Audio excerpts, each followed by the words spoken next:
Hi, நான் இன்னைக்கு உங்களுக்கு நான் இல்லை எங்கள் டீம் உங்களுக்கு பிரெட் செஞ்சு காமிக்க போகிறோம். ரொம்ப ஆச்சரியமாக இருக்குல்ல. இது என்னோட ரெசிபி கிடையாது, இது ஷீத்தலோட இது. இப்போ ஷீத்தல் உங்கள் முன்னாடி செஞ்சு சொல்லுவா. இன்க்ரீடியன்ஸ் முதல்ல இருந்து எல்லாத்தையும் உங்களுக்கு விளக்கி சொல்லிட்டு அப்புறம் செய்யும்போது நான் எடுபடியாக வேலை பார்க்குறேன். நம்ம செய்ய ஆரம்பிக்கலாம். ஹாய், அம்மா ஏற்கனவே சொல்லிட்டாங்க நம்ம பிரெட் பண்ண போகிறோன்னு. அதுக்கு இன்க்ரீடியன்ஸ் என்னென்னு முதல்ல சொல்லிடுறேன். மைதா மாவு, ரெண்டுமே மைதா மாவு தான். ரெண்டு மைதா மாவை நான் பிரித்து வச்சுருக்கேன். அது எதுக்குன்னு இப்போ நெக்ஸ்ட் சொல்கிறேன். வார்ம் மில்க், ஒன்றா தண்ணி யூஸ் பண்ணலாம், இல்லைன்னா மில்க். ஆனால் நான் இன்னைக்கு மில்க் யூஸ் பண்ணுறேன். கை இப்படி வச்சா கை நமக்கு பொறுக்கணும், அந்த சூடு இருக்கணும். இதை தாண்டி வேற மாதிரி இருந்ததுன்னா கொதிக்கிற மாதிரி இருக்கக்கூடாது, குளிர்ந்தும் இருக்கக்கூடாது, இருக்கக்கூடாது. அதை விட கொஞ்சம் கையை வச்சா நமக்கு சூடு பொறுக்கிற அளவுக்கு இருக்கணும். சுகர், எல்லா இன்கிரீடியன்ஸ்னுடைய அளவு நான் இதுல எழுதிடுறேன். சுகர், மெல்டட் பட்டர், மெல்டட்னா சாஃப்டா இருக்கணும், பட்டர் ரூம் டெம்பரேச்சர்ல இருக்கணும். சால்ட், இவ்வளவுதான். முதல்ல எனக்கு இது என்னது, இதுவும் மைதா எக்ஸ்ட்ரா நம்ம டஸ்ட் பண்றதுக்காக நான் வச்சிருக்கேன். Yeast, of course yeast. இப்போ நான் முதல்ல சுகரை இவ்வளோ சுகர் தேவையா? ஆமா, நமக்கு யூஸ்வலா நம்ம பிரெட்டை நம்ம கொஞ்சம் இனிப்பா சாப்பிட்டு தான் நம்ம பழக்கம். அதனால இந்த சுகர் இதுல போட்டிருக்கேன். அதே மாதிரி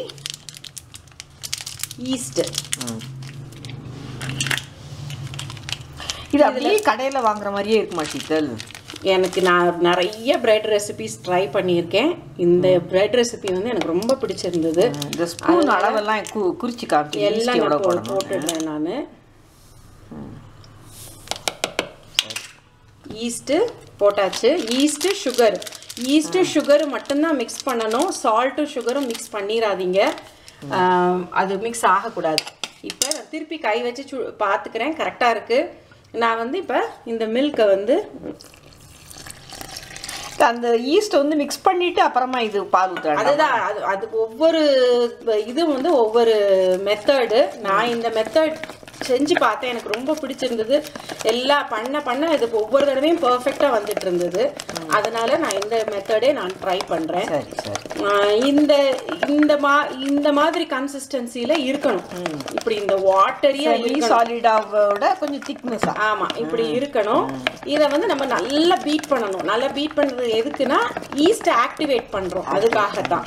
ஸோ இப்போ இந்த பவுல்ல இருக்கிற மைதா மாவு எவ்வளோ அளவு அப்படின்னா, நம்ம எடுத்திருக்கிறதுல ஹாஃப், இல்லைன்னா ஹாஃபுக்கு கொஞ்சம் கம்மியா அப்படின்னா தான் உங்களுக்கு இப்படி இது பண்ண வரும். இருக்கிற தண்ணிக்கு இல்லைன்னா கொஞ்சம் டைட்டா இருக்கும். ஆமா, இந்த மாதிரி நமக்கு பீட் பண்றதுக்கு வரும். ஸோ இது கரெக்டா ஒரு 2 மினிட்ஸ்க்கு பீட் பண்ணுங்க. சரி, ஓகே ஓகே. நான் பீட் பண்ணிட்டு அப்புறம் உங்களுக்கு காட்டுறேன். இப்போ நான் நல்லா இந்த மாதிரி கை விடாம நல்லா பீட் பண்ணியிருக்கேன். நல்லா 2 மினிட்ஸ் வரைக்கும் பீட் பண்ணியிருக்கேன்.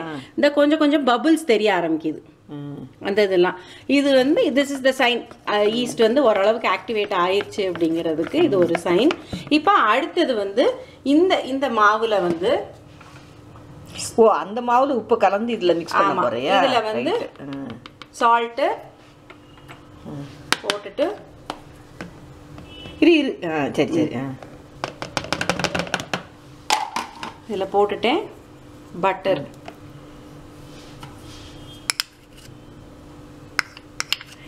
இது எல்லாத்தையும் நீ அந்த மாவுல உப்பு கலக்கும்போது அம்மா காமிக்கல. சரி, பரவாயில்ல, வச்சுக்கோங்க. இப்போ போட்டதுக்கப்புறம் இப்போ ரொம்ப விகரஸா நம்ம மாவை பிணையக்கூடாது. இப்போ இந்த மாதிரி ஸ்மூத்தா இப்படி எடுத்து அதை ஃபோல்ட் பண்ற மாதிரி டெக்னிக்ல பண்ணணும். இப்போ எல்லா மாவும் ஒன்னா சேரும், ஆனா நமக்கு கிண்டுறதுக்கு கஷ்டமாக ஆரம்பிக்கும். இந்த மாதிரி எல்லாம் ஒன்னா சேர்ந்து டைட் ஆயிருச்சு, மாவு எல்லாமே சேர்ந்து டைட் ஆயிருச்சு. இப்போ நம்ம போர்டில் இந்த இதுல போட்டு ஸ்லாப்ல போட்டு நல்லா மாவு பிணையணும். இப்போ அதை நான் போட்டுட்டு அதுக்கப்புறம் திருப்பி காட்டுறேன். இப்போ இந்த ஸ்லாப்ல லேசா மாவு தூவிட்டு இந்த மாதிரி ஒரு இதை வச்சு எடுத்துடணும். முடிஞ்ச வரைக்கும் ஃபுல்லா எல்லாத்தையும் எடுத்துருங்க. இனி ஃபுல்லா கையாட்ட தான் மாவு பிணையணும்.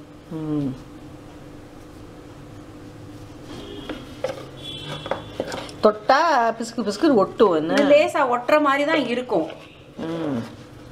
இது இனி அடுத்து எவ்வளோ நேரம் மாவு பிணையணும்?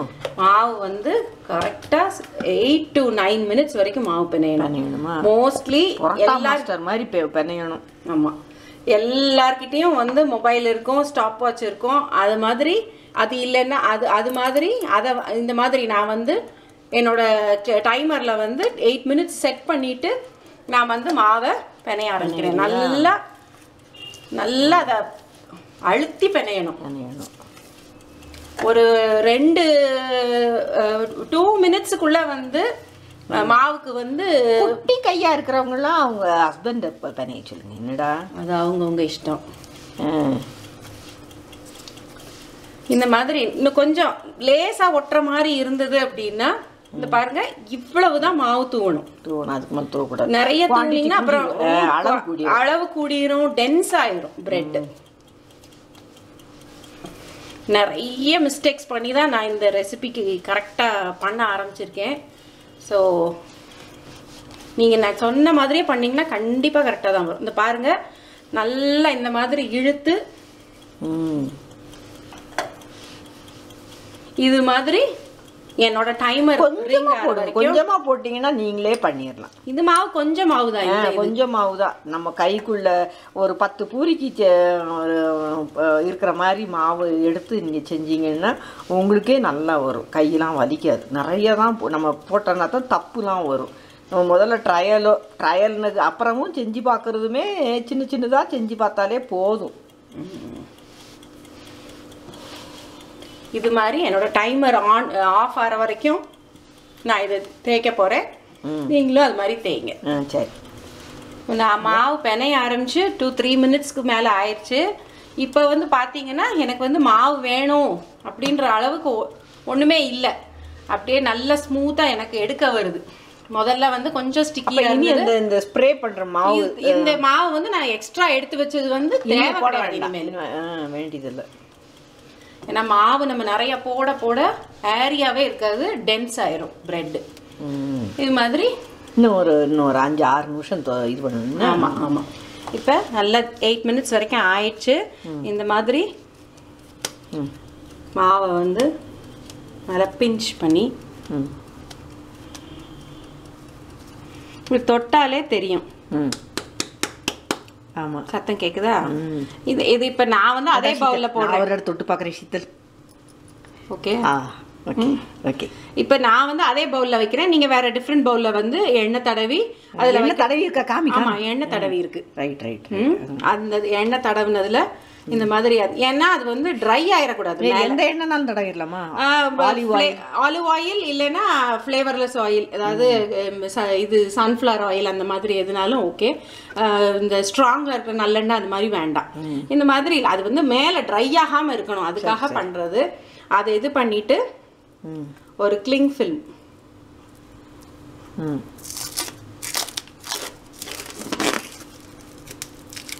இதை வச்சு கவர் பண்ணிடணும்.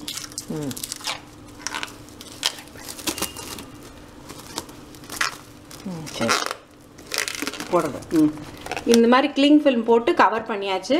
அதுக்கு மேலே வந்து ஒரு டவலும் போட்டு, எதுவும் இப்போ இதாக நல்லா இன்னும் வார்மாக இருக்கிறதுக்காக டவலும் போட்டு க்ளோஸ் பண்ணி, உங்கள் வீட்டில் எந்த இடம் வார்ம் பிளேஸாக இருக்குமோ அந்த இடத்துல, இப்போ நீங்கள் நல்ல ஹாட் கிளைமேட் இருக்கிற ஊரில் வந்து கண்டிப்பாக சீக்கிரம் பொங்கிடும், ஒன்றும் பிரச்சனையே கிடையாது. நீங்கள் அடுப்பு மேடலே சும்மா வச்சிட்டிங்கன்னா கூட அது பாட்டுக்கு பொங்கிடும். எனக்கு இங்கே பெங்களூரில் வந்து சில் கிளைமேட், இன்றைக்கி ரொம்ப சில்லுன்னு தான் இருக்குது. அதனால நான் வந்து ஏற்கனவே அவனில் இன்றைக்கி கொஞ்சம் வேலை பார்த்ததுனால அவனுக்குள்ளே தூக்கி வைக்க போகிறேன். ஆனால் அவன் வந்து ஆஃப் பண்ணி தான் வச்சுருக்கேன். அவன் ஆஃப் பண்ணி வச்சிருக்கேன். ஆனால் அவனுக்குள்ளே வார்மாக இருக்குங்கிறதுனால அங்கே வைக்கிறேன். Minimum 2 hours. சரி, நல்லா பொங்கிருச்சு, டபுள் சைஸ் வந்துருச்சு அப்படின்னா அடுத்த ஸ்டேஜ் அடுத்த உடனே நீங்க பண்ணிடலாம். 1 hourல வந்துருச்சு அப்படின்னா 1 hourல நீங்க பண்ணிடலாம். ஆனா மினிமம் 2 hours. நான் வந்து டபுள் சைஸ் எப்படி ஆகுதுங்கிறத நான் காட்டுறேன். நான் அடுத்து 2 மணி நேரம் ஆயிடுச்சு. மாவை எப்படி பொங்கி இருக்குன்னு பாருங்க. நல்ல டபுள் சைஸ்ல வந்திருக்கு. நான் வந்து இன்னைக்கு 2 மாவு பிணைஞ்சிருந்தேன், 2 செட்டு பிணைஞ்சிருந்தேன், 2 லோஃப். ஆமா, 2 லோஃப் பண்ணுவோம் இது பண்ணும்போது கரெக்ட். ஆமா, அதனால நான் 2யுமே இப்போ வந்து அடுத்த ப்ராசஸ் என்ன பண்ணலாங்கிறத இப்போ நான் காட்டுறேன். நான் முதல்ல இந்த இதை எடுத்து காட்டிடுறேன். முதல்ல பிணைஞ்சது இது. ஆமா ஆமா, இது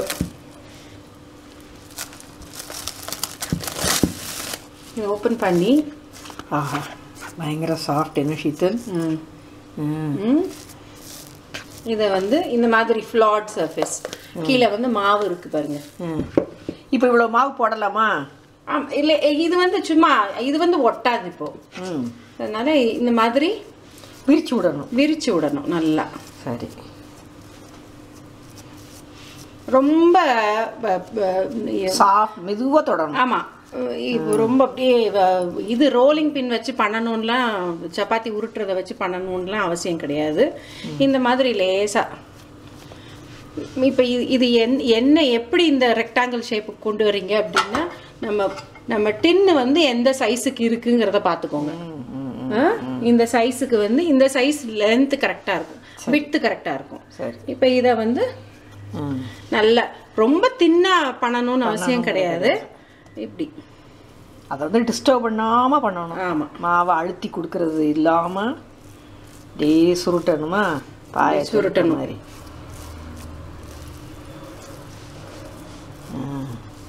பா, ஈஸ்ட் வாசம் இப்படி சுருட்டிட்டு நல்லா இப்படி உள்ளே தள்ளிடணும்.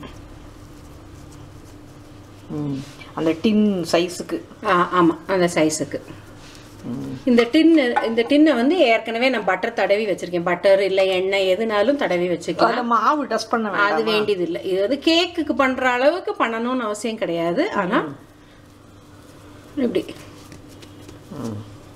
எல்லா பக்கமும் நல்லா க்ளோஸ் பண்ணுற மாதிரி க்ளோஸ் பண்ணிடுங்க பின்னாடி. இதெல்லாம்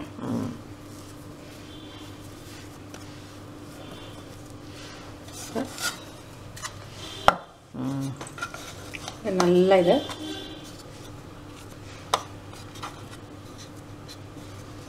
இது பண்ணிட்டு திருப்பி இது வந்து இந்த அளவுக்கு வந்துடும், மேலே வரைக்கும் எந்திரிச்சு வரும், திருப்பி எந்திரிச்சு வரும். அது வரைக்கும் திருப்பி இதை கவர் பண்ணி வச்சிடணும். ஆமாம், திருப்பி அதே மாதிரி க்ளோஸ் பண்ணி ஒரு வார்ம் பிளேஸில் வச்சிடலாம். அது ஒரு 40 மினிட்ஸ்லேருந்து 1 ஹவர்க்குள்ள ஆகும், அவ்வளோதான். அதுக்கப்புறம் அது இனி அடுத்து அந்த டைம் அதுக்கப்புறம் காட்டுவோம். இந்த மாதிரி 2 லோஃபையுமே இந்த மாதிரி ரெடி பண்ணி உள்ளத்துக்கு வைக்க போகிறேன்.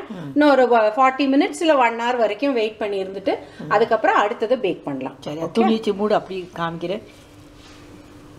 இன்னைக்கு அம்மா தான் எனக்கு கேமராமேன். ஆமாம், தேங்க்யூ. எல்லா வேலையும் எல்லாரும் கற்றுக்குவோம்ப்பா. இப்போ எவ்வளோ ப்ளஃபியாக வந்திருக்குல்ல ஷீத்தல். இது வந்து இப்போ எனக்கு நான் க்ளோஸ் பண்ணி வச்சு 1 ஹவரில் பண்ணிடலான்னு சொன்னேன்ல, கரண்ட் போயிடுச்சு. அதனால் இப்போ ஆல்மோஸ்ட் 2 ஹவர்ஸ்க்கு மேலேயே ஆயிடுச்சு. அதனால் இந்த மாதிரி இப்படி வந்திருக்கு. நான் அவனை வந்து ப்ரீஹீட் பண்ணி வச்சுருக்கேன். ப்ரீஹீட் பண்ணி 200 டிகிரிஸில் ப்ரீஹீட் பண்ணணும். ப்ரீஹீட் பண்ணி வச்சுருக்கேன். இது இப்போ உள்ளே வச்சு கரெக்டாக 20 மினிட்ஸில் வச்சா ரெடி ஆகிடும். நான் இது வரைக்கும் 1 லோஃப் தான் வச்சுருக்கேன். இன்றைக்கி 2 லோஃப் வச்சுட்டு 20 மினிட்ஸில் நான் பார்க்க போகிறேன். முடிஞ்சிடுச்சுன்னா ஆஃப் பண்ணிவிடுவேன். இல்லைன்னா இன்னொரு கூட ஒரு 5 மினிட்ஸ் வைப்பேன். நான் வச்சுட்டேன். அவனை ப்ரீஹீட் பண்ணி 200 டிகிரிஸ்க்கு ப்ரீஹீட் பண்ணி வச்சுருக்கேன். பார்த்து வைங்க. 20 மினிட்ஸ்க்கு செட் பண்ணுறேன். 20 மினிட்ஸில் நான் பார்த்துட்டு நான் திருப்பி செக் பண்ணேன். கரெக்டாக 20 மினிட்ஸில் இந்த மாதிரி இவ்வளோ தூரத்துக்கு ப்ரௌன் ஆயிடுச்சு. நான் எடுத்துட்டு இனி வந்து இன்னும் கொஞ்சம் ஆறுனதுக்கு அப்புறம் தான் நான் இந்த டின்லேருந்து எடுக்க போகிறேன். அது வரைக்கும் இது இருக்கட்டும். இப்படி வெளியே வந்த உடனே கொஞ்சம் பட்டர்,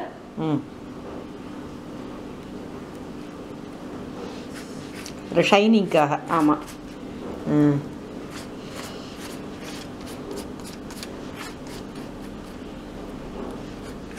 ஷைனிங், அந்த வாசம் நல்லா ரீட்டைன் ஆகும். நேரம் சூடாக போட்டுருக்கோம்.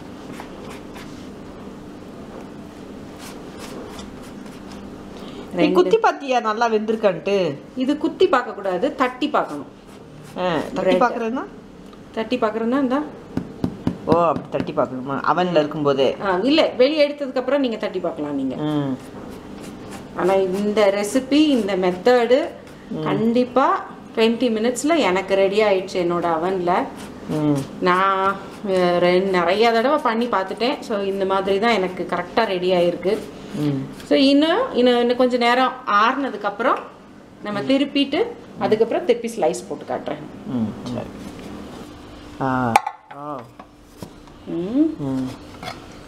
அப்படி ஸ்லைஸ் பண்ணி காமி ஷீத்தல். டின்ல இருந்தே ஒரு 10 நிமிஷம் இருந்திருக்கா? ஆமாம், இருந்திருக்கு. நான் இந்த ஸ்லைஸை கட் பண்ணிட்டேன்.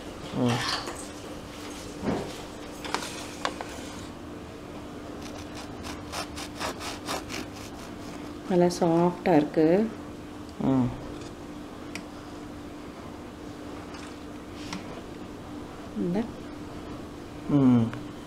இப்போ நான் கேமராவை பிடிக்கிறேன், அம்மா வந்து எப்படி சாஃப்டாக இருக்குன்னு பார்க்குறேன்.